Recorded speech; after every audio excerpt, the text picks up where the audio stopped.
뉴스룸을 시작하겠습니다. 미국이 이란의 주요 핵시설을 공습했습니다. 이란에 2주간의 협상 시한을 주겠다고 해놓고 기습적으로 타격한 겁니다. 미국이 본격적으로 개입하면서 이스라엘과 이란 사이 분쟁은 새로운 국면을 맞게 됐습니다. 먼저 박상욱 기자입니다. 이란 세 곳의 핵시설에 대한 매우 성공적인 공격을 완수했다. 트럼프 대통령에게 더 이상 탁호는 없었습니다. 겁을 먹고 도망간다며 붙은 별명이 무색하게 이란의 주요 핵시설에 폭격을 가한 겁니다. 현지 시간 19일 이란에 2주의 시한을 주겠다고 한 지 불과 이틀 만입니다. 미국의 스텔스 폭격기 B-2 6대는 37시간을 비행해 이란 포르도와 나탄즈, 이스파한 세 곳에 지하 깊은 곳을 파괴시키는 벙커버스터 GBU-57을 투하했습니다. 벙커버스터가 실전 투입된 건 이번이 처음입니다. 미 폭스뉴스는 포르도 핵시설 한 곳에만 6발의 벙커버스터가 투하됐다며 B-2 폭격기 외에도 토마호크 순항미사일도 쓰였다고 전했습니다. 트럼프 대통령은 공습작전 직후 대국민 담화를 내놨습니다. Iran's key nuclear enrichment facilities have been completely and totally obliterated. Iran, the bully of the Middle East, must now make peace. 트럼프 대통령은 이란의 보복 가능성과 관련해 향후 공격은 훨씬 강력할 것이라며 표적이 많이 남았다는 것을 기억하라고 경고했습니다. 네타냐후 이스라엘 총리는 미국의 공습작전이 끝난 뒤 역사를 바꿀 대담한 결단이라며 트럼프 대통령을 치켜 세웠습니다. 하지만 미국의 이번 공습이 이스라엘과 이란의 무력 충돌을 끝내기보다 본격적인 전쟁의 시발점이 될 수 있다는 우려도 커지고 있습니다. JTBC 박상욱입니다. 미국의 공격을 받은 이란은 이제 미군과 미국 시민이 표적이 됐다며 보복을 암시했습니다. 또 이스라엘 주요 도시를 대상으로 곧바로 미사일 공격을 했습니다. 핵 활동도 멈추지 않겠다고 했습니다. 오원석 기자입니다. 미국의 공격을 받자 이란은 곧바로 보복 가능성을 거론했습니다. من هدف مشروع ایران هستند. آمریکا با این اقدامی که انجام داد علیه ایران و حریم هوایی ایران را شکست و جنایت علیه ایران انجام داد. 열변을 토하는 이란 국영방송 앵커 옆에 떠 있는 그림. 이란의 미사일 사정거리 내에 있는 미군 기지 목록입니다. دیگه جایی در منطقه غرب آسیا نداره. آقای رئیس جمهور آمریکا شما شروع کردید و ما تمومش خواهیم کرد. 지역 내 미군과 미국 시민이 표적이 됐다며 이들에 대한 보복 공격을 암시한 겁니다. 아바스 아락치 이란 외무부 장관도 소셜미디어를 통해 미국이 이란의 평화적 핵시설물을 공격해 국제법과 핵확산 금지 조약을 심각하게 위배했다며 이란은 주권과 이익, 국민을 수호하기 위한 모든 선택지를 갖고 있다고 밝혔습니다. 이스라엘을 향한 공격도 즉각 이루어졌습니다. 미국의 공격 직후 이스라엘의 수도 예루살렘과 텔아비브 상공에서는 이란의 미사일이 카메라에 포착됐습니다. 도시 곳곳에서 폭발음이 들리기도 했습니다. 외신들은 이란의 보복 공격으로 적어도 수십 명이 다쳤다고 전했습니다. 이란은 또 미국의 공격 대상이 된 포르도 핵시설이 심각한 손상을 입지 않았다고 주장했습니다. 지상 부분만 일부 피해를 봤을 뿐 복구가 가능하며 핵 활동을 중단하지 않겠다는 겁니다. 이란의 지원을 받는 예멘의 후티 반군도 즉각 미국을 비난하며 보복 공격은 시간 문제일 뿐이라고 했습니다. 트럼프 행정부가 추가 공격에 나설 경우 확전 가능성도 배제할 수 없는 상황입니다. JTBC 오원석입니다. 네, 이번엔 워싱턴 강태화 특파원 연결해서 현지 상황 자세하게 알아보겠습니다. 자, 강태화 특파원, 트럼프 대통령이 2주 동안 공격을 진행할지 말지를 결정하겠다라고 했는데 불과 이틀 만에 감행을 해서 연막 전술이다 이런 말이 나온다는 거죠? 네, 그렇습니다. 트럼프 대통령이 2주 안에라고 했기 때문에 결과적으로 거짓말은 아닙니다. 다만 공습에 대해선 예상하지 못했다는 반응이 지배적입니다. 트럼프 대통령의 오락가락했던 입장 때문입니다. 공습 가능성을 시사했다가 하루 만에 협상을 원한다고 했고 그리고는 사실상의 공격 유예 발표가 나왔습니다. 트럼프 대통령이 생각보다 시간을 끌지 않고 폭격을 한 건 시간을 끌수록 이란에게 핵무기를 만들 시간을 벌어준다고 판단했기 때문인 것으로 보입니다. 또 이란의 미사일 공격을 막는데 막대한 비용을 쓰고 있는 네타냐후 이스라엘 총리의 요구를 수용했다는 해석도 있습니다. 네. 공습에 앞서서 공군기지에서 벙커버스터를 실은 폭격기가 출발했다는 보도가 나오기도 했는데요. 괌을 들르지 않고 바로 이란을 타격했다는 얘기도 나온다고요? 네, 처음에는 미국 언론을 통해 미국 미주리주에 있던 B-2 스텔스 폭격기가 서쪽 방향인 괌을 향해 출발했다는 보도가 나왔습니다. 경로상 이란에 도착하려면 현지 시간 22일 오후는 돼야 하는데 공습은 21일 밤에 이루어졌습니다. 내막을 살펴보면 서쪽으로 간다던 폭격기가 곧바로 동쪽을 향해 37시간을 비행해 그대로 핵시설에 벙커버스터를 투하했습니다. 폭격이 이루어지더라도 최소한 오늘은 아니라는 기만수를 펼쳤을 가능성이 있습니다. 트럼프 대통령은 추가 공습 가능성도 시사했습니다. But if peace does not come quickly, we will go after those other targets with precision, speed, and skill. 네, 트럼프 대통령의 지지층에서도 전쟁 개입에 대해서는 비판의 목소리가 나온다면서요? 네, 진영 내 후폭풍도 만만치 않습니다. 사실 외국의 분쟁에 개입하지 않는다는 것은 트럼프 대통령의 대선 공약입니다. 미국 우선주의에 열광한 지지자들이 이러한 고립주의에 동의해 트럼프 2기 행정부를 출범시켰습니다. 이 때문에 이란에 대한 타격 가능성이 제기되자 마가 진영의 핵심 인사들이 지지층에 대한 배신이라며 강한 비난을 가하기도 했습니다.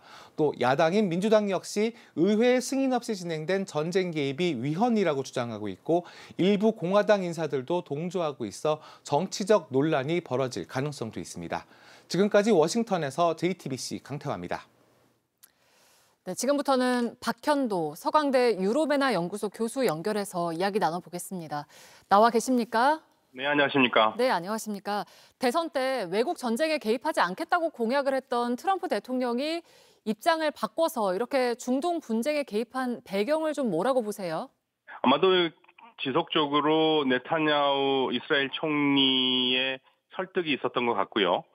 지금 또 나오는 얘기 중에 하나는 트럼프 대통령이 개인적으로 여러 가지 앱스타인 파일이라든지 개인적 문제가 있는데 그걸 덮기 위해서 했다라는 그러한 음모설도 있고, 아무튼 현재 트럼프 대통령이 하는 행동은 그동안 본인이 해왔던 말과는 전혀 반대되는 행동이기 때문에 거기에 대해서 여러 가지 추측이 나오고 있습니다. 네, 이란 당국자는 미국의 공격을 예상을 하고 핵시설을 미리 빼놨기 때문에 결정적인 피해는 없었다라고 주장을 했어요. 근데 실제로 그렇게 미리 핵시설을 옮기는 게 가능했을까요? 일단 가장 중요한 게 그 우라늄 60% 농축 한 400kg 정도의 우라늄 농축액이 있거든요. 그런데 며칠 전에 이란의 혁명수비대 사령관 한 명이 뭐라고 그랬냐면 이미 이스라엘과 전쟁은 3월 달부터 준비를 해왔다고 얘기를 한 적이 있습니다. 그렇게 하면은 상당히 민감한 시설은 미리 빼놨을 가능성이 굉장히 크고요. 그거는 이란이 거짓말하는 것 같지는 않습니다. 그리고 지금 여러 가지 상황들이 보면은 포르도가 굉장히 민감한 핵시설이라고 그랬는데 거기서 방사능도 나오지 않다고 그러고요. 만약에 이란 정부의 말이 맞다면은요. 그렇다면은 미국의 트럼프 대통령이 그렇게 자신감 있게 얘기했던 핵시설을 완전 파괴와는 좀 거리가 먼 게 아닌가. 그래서 지금 현재로서는 이란이 빼놓았을 가능성이 굉장히 크고요. 또 미국의 공습이 그다지 성공적이지 않을 가능성. 그러니까 일부러 그렇게 했을 가능성도 있습니다. 네, 실제로 이란은 핵 활동을 멈추지 않겠다고 했잖아요. 그러면 네네. 핵 개발을 계속 할 거라고 보시는 거예요? 그러니까 이란은 계속적으로 얘기를 했죠. 그 핵 협상이 성공하든 하지 않든 이란의 핵 농축은 멈추지 않을 것이다. 그거는 이란의 공식적인 입장이고요. 핵 농축을 멈추지 않는다는 것은 결국 몇 %까지 하느냐가 문제인데, 이란은 애초부터 핵 협상할 때 세 가지 카드를 가지고 있었습니다. 3.67%, 2015년에 미국과 협의했었을 때 그 퍼센트죠. 그리고 20%, 60%인데요. 그게 어떤 퍼센트이든 간에 이란은 계속적으로 이번 협상에서 얘기하는 것은 아주 낮은 퍼센트라도 핵농축은 주권국가의 권리다. 그래서 이거는 포기할 수 없다는 걸 계속 해왔어요. 그러나 이제 미국과 이스라엘 같은 경우에는 이제 대한민국처럼 핵 농축을 하지 말고 외국에서 사오라는 그러한 의미를 계속 해왔거든요. 근데 이란은 그거는 핵 주권국가로서 그건 할 수 없는 일이다라고 계속 반대를 해왔기 때문에 앞으로 이란과 미국이 대화를 한다 하더라도 결국은 핵 농축을 이란에서 할 수 있느냐, 할 수 못하느냐 이걸 가지고 계속적으로 싸움이 될 가능성이 크죠. 네, 알겠습니다. 오늘 말씀 저희가 여기까지 듣겠습니다. 박현도 교수와 함께했습니다. 고맙습니다. 네, 감사합니다. 이렇게 글로벌 정세의 불확실성이 커지면서 이미 상승세로 돌아선 국내 휘발유 가격은 국제 유가가 오르면 더 불이 붙을 걸로 보입니다. 환율과 주식 시장도 안심할 수 없다는 분석입니다. 공다솜 기자입니다. 서울의 한 주유소. 휘발유 값은 리터당 1,900원을 넘었고 경유도 1,800원에 다가섰습니다. 전국 기름 가격은 닷새 만에 20원가량 올랐습니다. 지난 13일 이스라엘의 이란 선제 공습 후 일주일여 만에 국제유가가 10% 넘게 뛴 여파입니다. 오늘 미국의 공습으로 국제유가에 대한 불안은 더 커지고 있습니다. 반격에 나선 이란이 전 세계 원유 20%가 통과하는 호르무즈 해협을 봉쇄할 경우 유가가 급등할 수 있기 때문입니다. 특히 한국과 유럽을 잇는 주요 해상로인 만큼 국내 물류나 항공 등 다른 산업으로도 피해가 번질 수 있습니다. 미국이 직접 개입했던 적이 거의 없었던 상황이라 유가 변동성이 확실히 커질 거고 봉쇄가 좀 장기화되고 이란이 이제 추가적인 국제사회 위협을 가하면 국제 유가는 조금 더 오를 수 있을 것 같다는. 유가와 더불어 환율과 주식 시장이 출렁일 우려도 커지고 있습니다. 확전 우려에 달러 가치가 급등하면서 원달러 환율이 뛰면 최근 상승 흐름을 탄 국내 증시에 악재로 작용할 수 있습니다. 정부도 긴급 점검에 나섰습니다. 기재부는 금융시장의 과도한 변동성에 대비하고 물류가 막힐 경우 임시 선박을 투입하는 지원 방안을 추진하겠다고 설명했습니다. JTBC 공다솜입니다. 이재명 대통령이 여야 지도부를 만나서 오찬 회동을 열었습니다. 통합의 의미를 담은 국수를 먹으면서 1시간 반 넘게 진행됐습니다. 경제와 외교, 김민석 국무총리 후보자의 인사청문회 등 현안에 대한 여러 이야기가 오갔습니다. 최현수 기자입니다. 손을 한번 잡을까요? 화기애애한 분위기로 시작된 오찬에서 이 대통령은 국민의힘 송원석 원내대표에겐 축하의 인사를 건넸습니다. 우리 송 대표님 당선을 축하드립니다. 그리고 많이 도와주십시오. 이 대통령에겐 여야 간 협치를 강조하며 민생 회복에 뜻을 모아야 한다고 말했습니다. 이번에 저희가 추경안도 내게 되는데 정책안에 대해서는 의견이 다른 게 너무 당연해서 의견은 제가 충분히 좀 들어보고 조정할 수 있는 또 조정하고. 국민의힘은 적극 협력하겠다면서도 김민석 후보자의 인사검증 원칙을 제시해달라 요청하는가 하면 국회 원 구성안에 대한 문제 제기도 꺼냈습니다. 더불어민주당이 야당이었을 때 법사위, 그다음에 운영위 이런 전부 독식을 했는데 그때 명분은 윤석열 정부가 타겟이었습니다. 그런데 지금 윤석열 정부 없지 않습니까? 특히 사법부의 독립성을 문제 삼자 민주당 김병기 원내대표는 먼저 반성해야 한다며 기싸움이 벌어지기도 했습니다. 국민의힘에서 진정성을 보이려면 요구하기 전에 저는 반성하는 것이 열람되지만 죄송합니다. 반성하는 것이 먼저라고 생각을 합니다. 이후 비공개로 전환된 오찬에선 통합의 의미를 담아 여러 색이 담긴 국수를 먹으며 진행됐습니다. 이 자리에서 이 대통령은 김민석 국무총리 후보자와 관련해 본인 해명을 먼저 지켜보는 게 바람직하다는 입장을 내놓았습니다.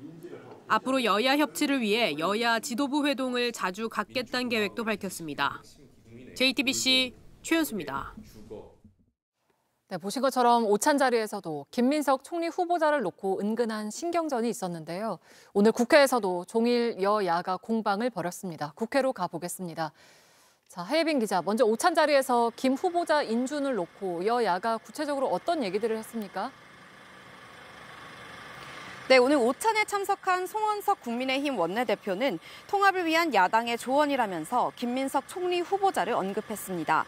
이재명 대통령을 향해 김 후보자가 아직 인사청문회가 진행되지조차 않았는데 벌써 총리가 된 것처럼 활동한다면서 심사숙고해달라고 했습니다. 직접 한번 들어보시죠. 자료 제출은 하지 않고 청문위원을 조롱하고 비아냥대는 글을 또 올리고 있습니다. 국회를 이렇게 우습게 아는 분이 총리가 되었을 경우에 그것이 과연 이재명 정부의 성공 또 이재명 대통령의 성공에 얼마나 도움이 될런지. 네, 김병기 민주당 원내대표는 각종 의혹들에 대해 해명을 듣고 판단할 일이라고 맞받았습니다.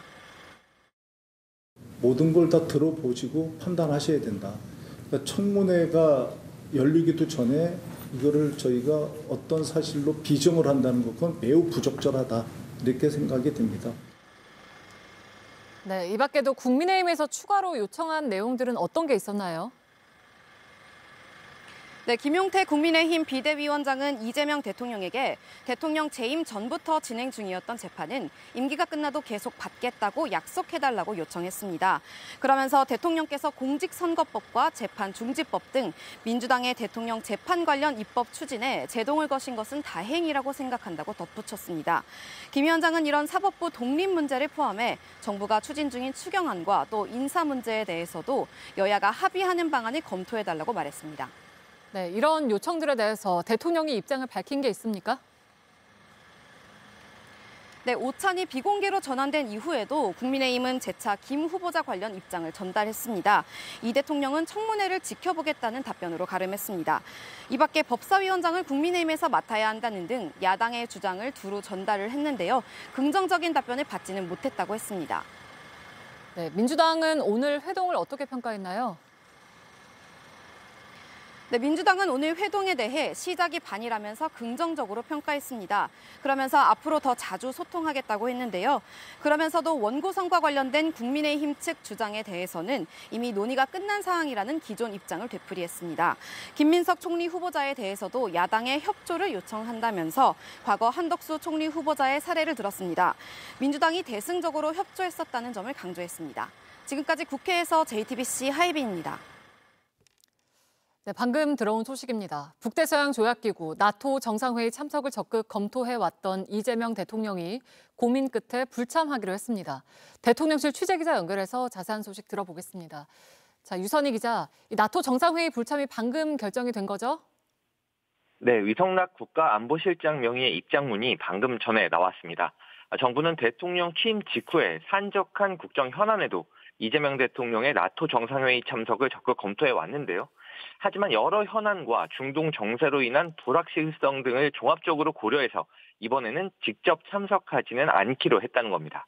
네, 나토에 초청이 있었기 때문에 사실 참석하는 쪽에 무게가 실려 있다는 분석이 많았는데 불참을 결정하게 된 이유가 뭡니까? 네, 불참이 방금 결정됐기 때문에 그 배경은 추가 확인이 필요합니다. 다만 대통령실에서 밝힌 이유가 두 가지가 있는데요. 여러 국내 현안 그리고 중동 정세입니다. 그런데 사실 국내 현안은 어제 오늘 갑자기 크게 바뀐 부분은 눈에 띄지 않기 때문에 역시 중동 정세, 구체적으로는 미국의 이란 핵시설 공급이 결정적인 변수가 되지 않았겠냐 이런 분석이 많습니다. 그러니까 이스라엘과 이란 사이의 무력 충돌에 미국이 직접 개입을 시작했다는 점이 불확실성을 가중시켰다라는 점은 확실해 보입니다. 네, 그러면 이재명 대통령 대신에 다른 인사가 나토 정상회의에 참석할 가능성은 있나요? 네, 아무래도 그럴 가능성이 커 보입니다. 위성락 안보실장 명의 입장문에도 다른 정부 인사가 대신 참석하는 문제를 나토 측과 협의할 예정이다라고 나와 있습니다. 사실 나토 측이 2022년에 우리 정부를 처음으로 초청한 이후에 3년 연속으로 참석해왔기 때문에 최근까지만 해도 이번에도 참석할 가능성이 크지 않느냐라는 게 중론이었습니다.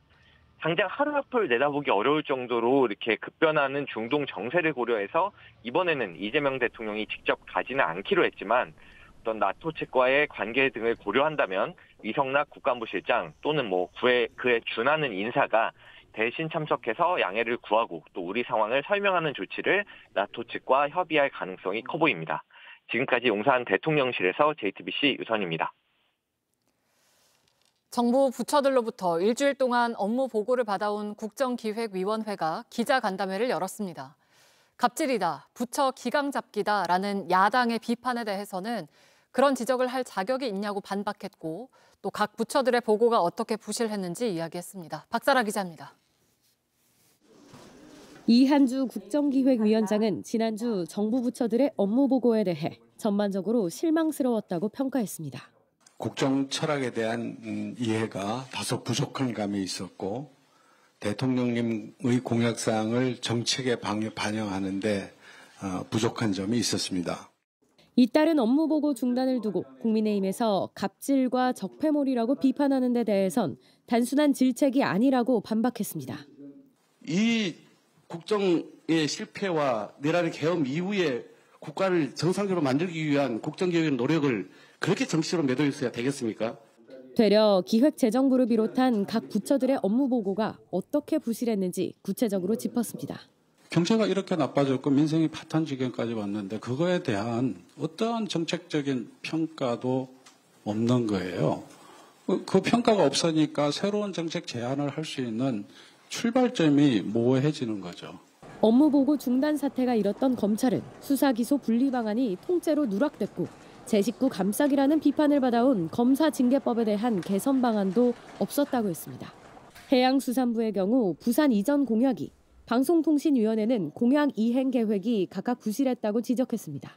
이 밖에 계엄에 동원됐던 국군 방첩사령부 개편 방안에 대해선 방첩 기능만 남기고 나머지는 국방부로 이관하는 내용을 보고받았다고 밝혔습니다. JTBC 박사라입니다. 김용현 전 장관이 내란 특검의 추가 기소가 부당하다면은 집행정지 신청을 법원이 기각했습니다. 내일은 김 전 장관의 추가 구속영장 신문이 열릴 예정인 가운데 3대 특검은 수사 준비에 매진했습니다. 윤정주 기자입니다. 서울고법 형사 20부는 어젯밤 김용현 전 국방부 장관이 낸 특검의 추가 기소 집행정지 신청을 기각했습니다. 내란 특검은 앞서 지난 18일 내란 2인자인 김 전 장관을 공무집행방해와 증거인멸 교사 혐의로 추가 기소했습니다. 이에 김 전 장관 측이 정식 수사가 시작되기 전 기소는 불법이라며 집행정지와 이의 신청을 냈지만 법원이 받아들이지 않은 겁니다. 이런 가운데 서울중앙지법은 내일 김 전 장관의 추가 구속영장 발부를 결정할 신문기일을 엽니다. 김 전 장관 측은 기일 변경을 신청했는데 법원이 예정대로 신문을 진행하면 빠르면 내일 저녁에 구속 여부가 결정될 수 있습니다.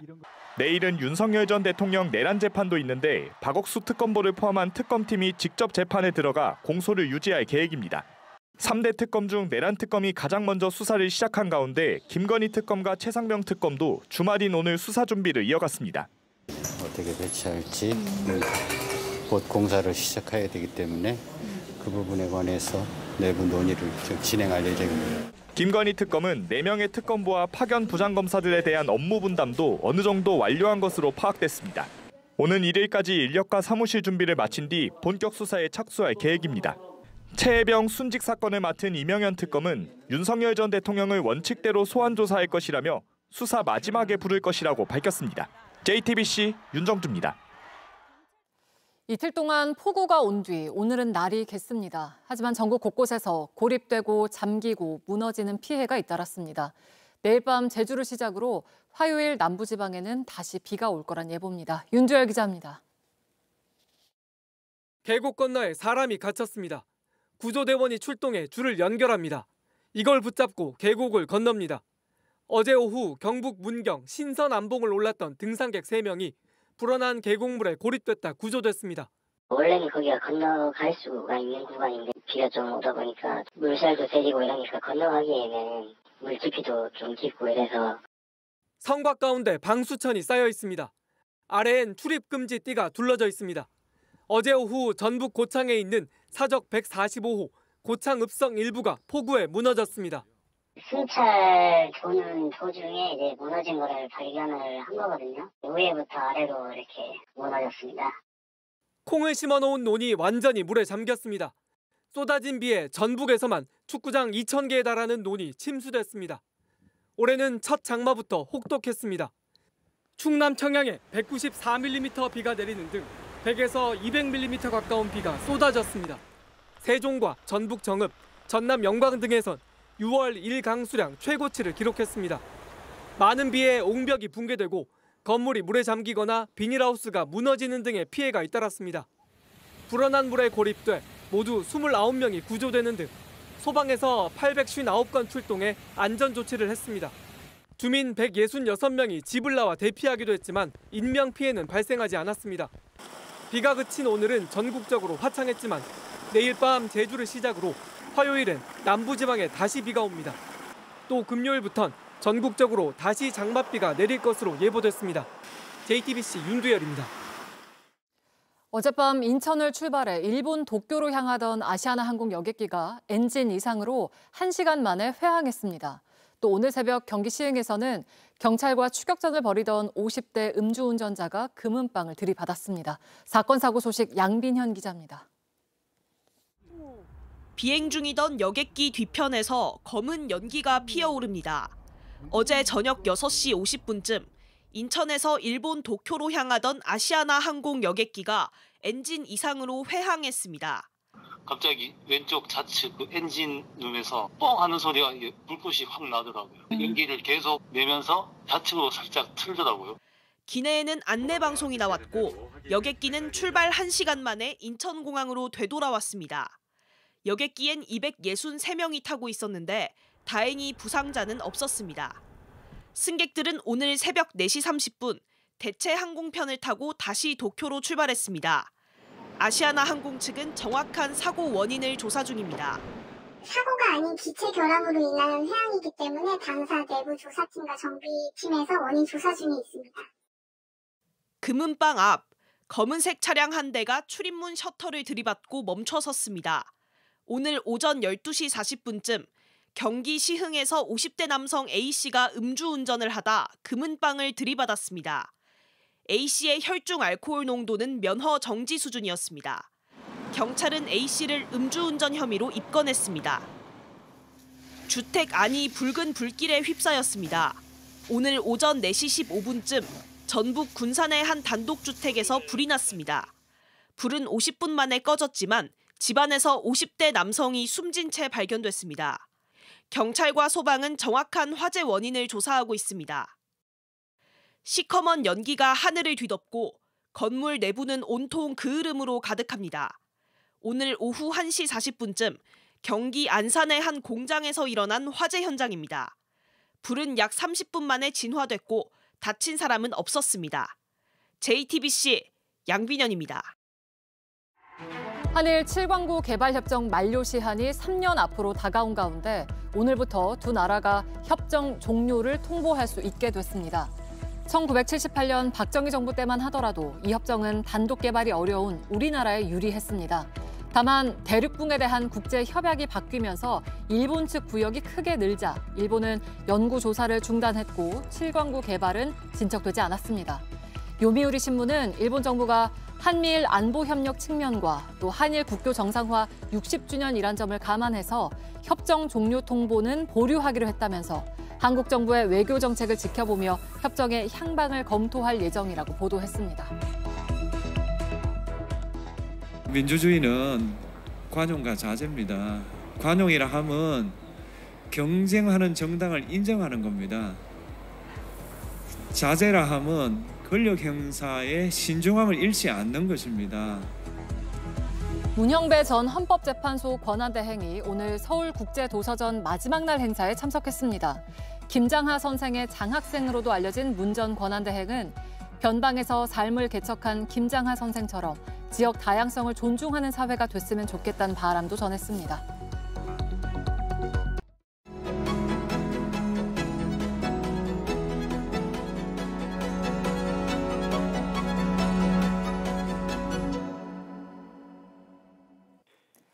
오스카상의 기생충, 에미상의 오징어 게임에 이어서 이번엔 우리 뮤지컬 어쩌면 해피엔딩이 토니상 6관왕이라는 새 역사를 썼습니다. 한국인 첫 토니상 수상자 박천휴 작가님을 뉴스룸에 모셨습니다. 반갑습니다. 반갑습니다. 네, 우선 수상 축하드리겠습니다. 주변에서 많이 축하랑 관심 받고 계실 것 같은데 수상을 좀 가장 실감한 순간이 있다면 언제일까요? 지금 이곳에 오니까 갑자기 실감이 나고요. 평소에 전혀 해보지 않은 경험들을 지금 하게 됐고 그 외에는 제가 보통은 공연이 있을 때만 한국에 올 기회가 있는데 이번 기회로 이렇게 와서 너무 반가운 얼굴들을 이렇게 자꾸 보게 되니까 네. 그 덕분에 수상한 실감이 납니다. 우리나라가 에미상, 그래미상, 오스카상에 이어서 이번에 토니상까지 받게 된 걸 놓고 BBC에서는 뭐라고 했냐면요.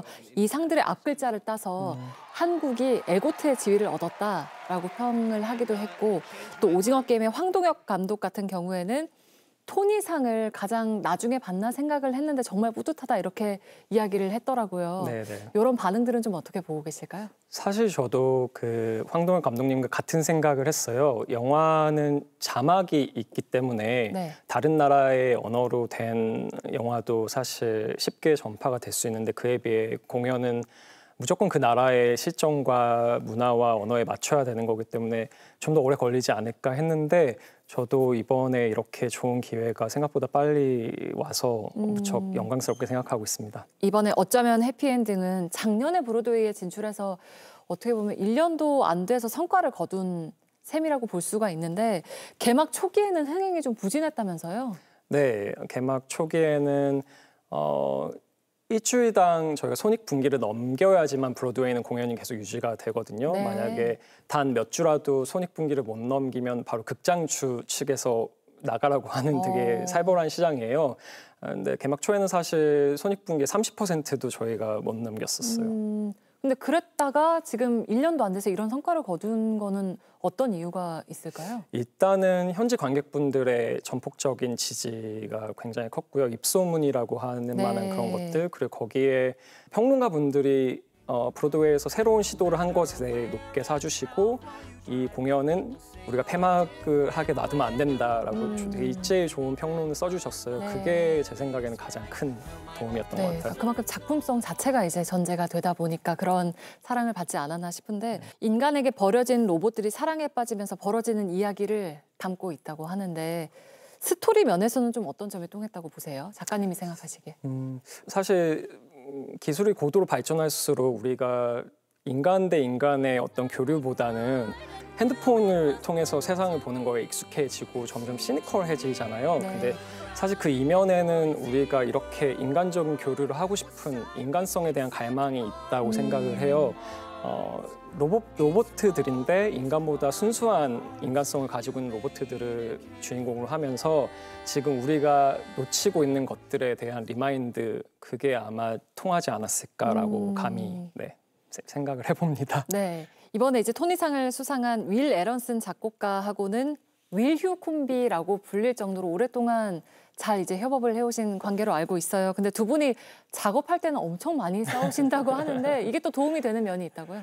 네, 둘 다 쌍둥이 형제라고 생각을 할 정도로 친한 사이이고 예술적으로도 굉장히 존경해요. 그렇기 때문에 싸우는 거는 작업 과정의 일부인 게 둘이 공동으로 극작을 하다 보니까 한 단어, 한 대사라도 둘을 모두 만족시키는 것을 찾다 보면 자연스럽게 이제 그 싸움이 일어나기도 하거든요. 근데 그렇기 때문에 덕분에 무언가 둘 다 만족스러운 걸 찾았을 때 희열이 더 큰 것 같기도 합니다. 그 요즘에는 사실은 OTT가 성장을 하면서 영화 산업이 위기를 얻고 있잖아요. 근데 뮤지컬 업계는 어떻게 보면 영화보다도 더 접근이 어려운 쪽인데 그 업계에 몸담고 있는 작가님으로서는 어떤 좀 고민이나 생각을 가지고 계신가요? 이 말씀을 꼭 드리고 싶었어요. 인간이라는 동물이 수천 년 전부터 모닥불을 피워놓고 둥그렇게 모여 앉아서 그중에 말재주가 좋은 사람이 이야기를 하는 게 사실 시어터의 근원이거든요. 공연의 근원. 그렇게 하는 이유는 그렇게 동그랗게 모여 앉아가지고 같이 웃고 같이 울고 같이 공감하면서 어떤 인간성에 대해 자기들끼리 확인하는 시간이거든요. 그래서 저는 극장에 오셔서 옆에 관객분들이랑 같이 웃고 울고 아 우리가 다르지 않구나라는 것을 많이 느끼셨으면 좋겠어요. 그 영화든 뮤지컬이든 콘서트든 간에 핸드폰으로만 보지 마시고 많이 와주시길 원하고 그러기 위해서는 사실 어떤 정부가 우리나라가 문화 강국인 것에 알맞게 티켓 관련해서는 어떤 지원금이 나온다던가 이런 제도도 고려해 봐주셨으면 좋을 것 같고요. 네, 작가님께서 앞으로 작가로서 그리는 해피엔딩이 있습니까? 사실 현실적으로는 공연 하나를 새로 쓸 때마다 부디 이것 때문에 금전적으로 손해보는 사람이 없기를 바라는 게 저의 항상 해피엔딩인데 그거 외에는 점점 외로워지는 사람들이 많은 것 같은데 그분들에게 위로가 되고 공감이 되는 이야기를 제가 하나라도 더 쓸 수 있다면 그게 저한테는 가장 큰 해피엔딩일 것 같아요. 네, 그 해피엔딩이 꼭 찾아오길 바라면서 앞으로도 계속 좋은 작품 많이 써주시기를 응원하면서 기다리고 있겠습니다. 오늘 인터뷰 여기서 마치겠습니다. 고맙습니다. 감사합니다.